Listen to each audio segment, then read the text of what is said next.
আসসালামু আলাইকুম এভরিওয়ান। আজ আমি তৈরি করতে যাচ্ছি পুঁইশাক কুমড়ো চিংড়ি মাছ।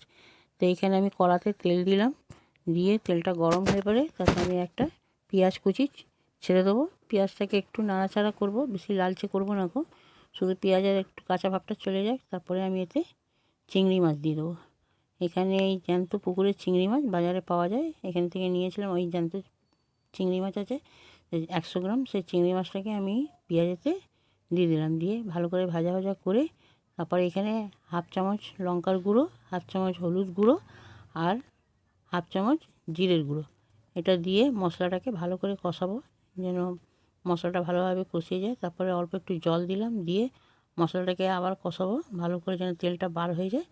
তারপরে আমি এখানে পুঁইশাক দেবো। এই পুঁইশাকটা এখানে স্বাদ মতো লবণ দিলাম, দিয়ে মশলাটাকে কষিয়ে এখানে আমি পুঁইশাক দেবো। দিয়ে পুঁইশাকটা আমি এই বাজার থেকে কিনে এনেছিলাম, পুঁইশাকটা খেয়ে গোড়া একটা টবে বসিয়েছিলাম, তাতেই দেখুন কত সুন্দর আমার পুঁইশাকটা হয়েছে। আমি এখানে 500 গ্রাম মতো পুঁইশাক কেটে নিয়েছিলাম, নিয়ে সেই টাটকা পুঁইশাকটা আমি আজকে রান্না করছি, আপনাদের সঙ্গে তাই শেয়ার করলাম। এইবার আমি পুঁইশাকটাকে ভালো করে ওপর নিচ করব, যাতে মশলার সঙ্গে পুঁইশাকটা ভালোভাবে মিশে যায়।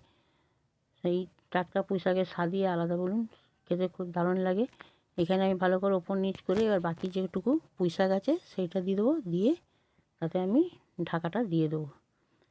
ঢাকাটা দিয়ে দেখবো এটা কতক্ষণ হচ্ছে, 10 মিনিট মতো পরে আমি তাকে ঢাকাটা দিয়ে দিলাম। 10 মিনিট পর আমি ঢাকাটা আবার খুলে দেখব, দিয়ে দেখব পুঁইশাকটা আমার ভালোভাবে মানে মিশে গেছে চিংড়ি মাছের সঙ্গে, মশলার সঙ্গে। এবার এখানে আমি 500 গ্রাম মিষ্টি কুমড়ো দিলাম, মিষ্টি কুমড়োটা দিয়ে আবার আমি তাকে ভালো করে ওপর নিচ করে মেশাবো, মিশিয়ে তারপরে আবার আমি এটাকে, আর আমি জল দেবো না এতে, এই পুঁইশাকের জল থেকে কুমড়োটা আমার গলবে।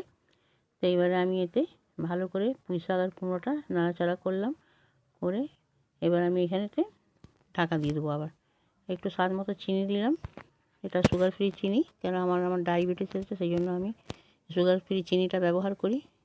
এখানে ঢাকা দিয়ে দিলাম চিনি দিয়ে। তারপরে দেখুন কুমড়োটাও আমার গলে গেছে, পুঁইশাকের ডাঁটিগুলো ভালোভাবে গলে গেছে।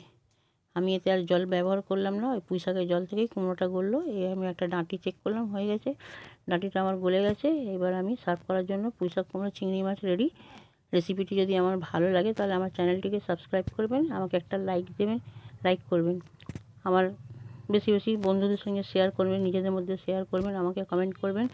আমার যদি আমার এই রেসিপিটা কেমন হয়েছে সেটা আমাকে জানাবেন।